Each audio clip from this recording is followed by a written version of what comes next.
अच्छी कहानी में आप सभी का स्वागत है। आज की कहानी बेताल और विक्रम की कहानी है। तो शुरू करते हैं। प्राचीन काल में विक्रमादित्य नाम के एक आदर्श राजा हुआ करते थे। अपने साहस, पराक्रम और शौर्य के लिए राजा विक्रम मशहूर थे। ऐसा भी कहा जाता है कि राजा विक्रम अपनी प्रजा के जीवन के दुख दर्द को जानने के लिए रात्रि के पहर में भेष बदलकर नगर में घूमते थे और दुखियों का दुख भी दूर करते थे। प्राचीन साहित्य वार्ता लेख बेताल 25 महाकवि सोमदेव भट्ट द्वारा 2500 ईस्वी पूर्व रचित किया गया था और उसी के अनुसार राजा विक्रम ने बेताल को 25 बार पेड़ से उतार कर ले जाने की कोशिश की थी। बेताल ने हर बार रास्ते में एक नई कहानी राजा विक्रम को सुनाई थी। कौन था बेताल और क्यों राजा विक्रमादित्य उसे पकड़ने गए थे? एक तांत्रिक 32 लक्षण वाले स्वस्थ ब्राह्मण पुत्र की बलि देने का तांत्रिक अनुष्ठान करता है ताकि उसकी आसुरी शक्तियां बढ़ जाए। इसी हेतु वो एक ब्राह्मण पुत्र को मारने के लिए उसके पीछे पड़ता है, परंतु ब्राह्मण पुत्र भागकर जंगल में चला जाता है। वहां उसे एक प्रेत मिलता है जो ब्राह्मण पुत्र को उस तांत्रिक से बचने के लिए शक्तियां देता है और वही प्रेत रूप में पेड़ पर उल्टा लटक जाने को कहता है और यह भी कहता है कि जब तक वो उस पेड़ पर रहेगा तब तक वह तांत्रिक उसे मार नहीं पाएगा। वही ब्राह्मण पुत्र बेताल होता है। कपटी तांत्रिक एक भिक्षुक योगी का स्वांग रचता है और राजा विक्रम के पराक्रम और शौर्य गाथाओं को सुनकर अपना काम निकलवा लेने का जाल बिछाता है और राजा विक्रम को यात्रा के दौरान प्रतिदिन एक स्वादिष्ट फल भेंट भेजता है जिसके अंदर एक कीमती रत्न रूबी होता है। इस भेद का पता लगाने राजा विक्रम उस भिक्षुक की खोज करते हैं। अनंत राजा विक्रम उसे खोज लेते हैं और चूंकि उस ढोंगी भिक्षुक में समय बेताल को लाने की शक्ति नहीं होती, इसीलिए वह स्वांग रचकर राजा विक्रम से उस पेड़ पर लटक रहे बेताल को लेके आने के लिए कहता है। राजा विक्रम उस तांत्रिक की असल मंशा से अनजान उसका काम करने निकल पड़ते हैं।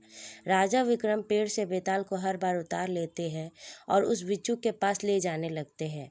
रास्ता लंबा होने की वजह से हर बार बेताल कहानी सुनाना लगता है और यह शर्त रखता है कि कहानी सुनने के बाद यदि राजा विक्रम ने उसके प्रश्न का सार्थक उत्तर ना दिया तो राजा विक्रम को मार देगा और अगर राजा विक्रम ने जवाब देने के लिए मुंह खोला तो रूठ कर फिर से अपने पेड़ पर जाकर उल्टा लटक जाएगा। आज हम इसी कहानी के द्वारा विक्रम बेताल के किस्सों से जुड़ी एक बहुत अच्छी कहानी प्रस्तुत कर रहे हैं।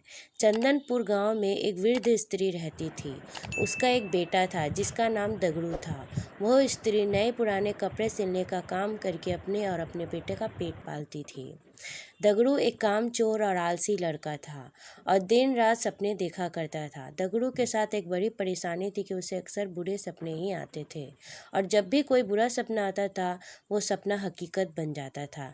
एक दिन दगड़ू को सपना आता है कि कुछ लोग नवविवाहित दंपत्ति और बारात को लूट रहे हैं और उनसे मारपीट भी कर रहे हैं।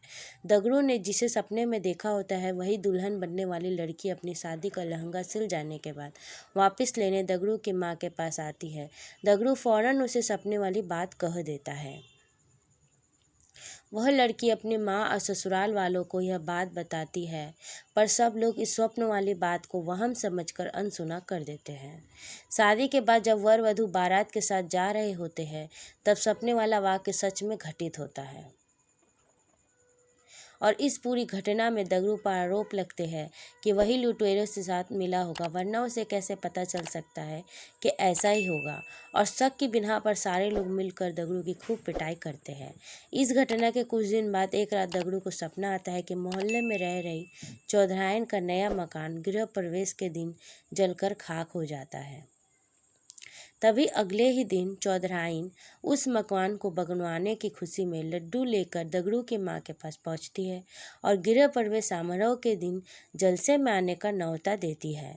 वहीं पर सपने की बात दगड़ू फौरन अपनी माँ से और चौधराइन से कह देता है। चौधराइन गुस्से से लाल पीली हो जाती है और उल्टा दगड़ू की माँ को ही कहने लगती है कि तुम्हारा बेटा ही काली जुबान वाला है, उसके बोलने से ही सबके साथ अनर्थ हो जाता है। चौधराइन गुस्से में जली कटी सुनाकर माँ बेटे को भला बुरा कहकर वहाँ से चली जाती है।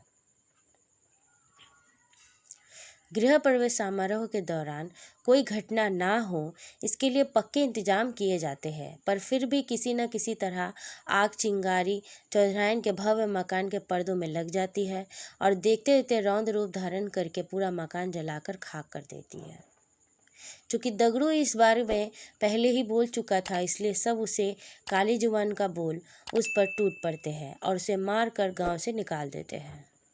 दगड़ू समझ नहीं पाता है कि लोगों को सच सुनकर उसी पर क्रोध क्यों आता है।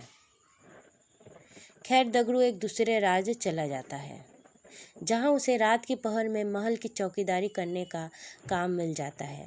वहाँ के राजा को अगले दिन सोनपुर किसी काम से जाना होता है, इसलिए वो रानी को कहते हैं कि उसे सुबह जल्दी उठा दे। दगड़ू रात में महल के दरवाजे पर चौकीदारी कर रहा होता है, तभी अंधेरा होने पर उसे नींद आ जाती है और फिर उसे सपना आता है कि सोनपुर में भूकंप आया और वहाँ मौजूद सभी व्यक्ति मर गए। दगड़ू चौंक कर जाग जाता है और अपनी चौकीदारी करने लगता है। दगड़ू सुबह राजा के सोनपुर जाने की बात सुनता है और तभी उनका रथ रुकवाकर अपनी स्वप्न वाली बात राजा को बता देता है। राजा सोनपुर जाने का कार्यक्रम रद्द कर देते हैं और अगले ही दिन समाचार आता है कि सोनपुर में अचानक भूकंप आया और वहाँ एक भी व्यक्ति जीवित नहीं बचा है। राजा तुरंत दगड़ू को दरबार में बुलाकर सोने का हार भेंट देते हैं और उसे नौकरी से निकाल देते हैं। इतनी कहानी सुनाकर बेताल रुक जाता है और राजा विक्रम को प्रश्न करता है कि बताओ, राजा ने दगड़ू को पुरस्कार क्यों दिया और पुरस्कार दिया तो उसे काम से क्यों निकाला। राजा विक्रम उत्तर देते हैं, दगड़ू ने अमंगल स्वप्न देखकर उसका वृतांत बताकर राजा की जान बचाई, इसीलिए उसने दगड़ू को पुरस्कार में स्वर्ण हार दिया और दगड़ू काम के वक्त सो गया था, इसलिए राजा ने उसे काम से निकाल दिया। बेताल अपनी शर्त के मुताबिक राजा विक्रम के हाथ उत्तर देने के कारण हाथ छुड़ाकर वापस पेड़ की ओर उड़ गया। धन्यवाद आप सभी का वीडियो को अंत तक देखने के लिए। वीडियो कैसी लगी कमेंट बॉक्स में लिख के ज़रूर बताइएगा। वीडियो को ज़्यादा से ज़्यादा लाइक एंड शेयर जरूर करिएगा। चैनल पर नहीं हो तो सब्सक्राइब करना मत भूलिएगा।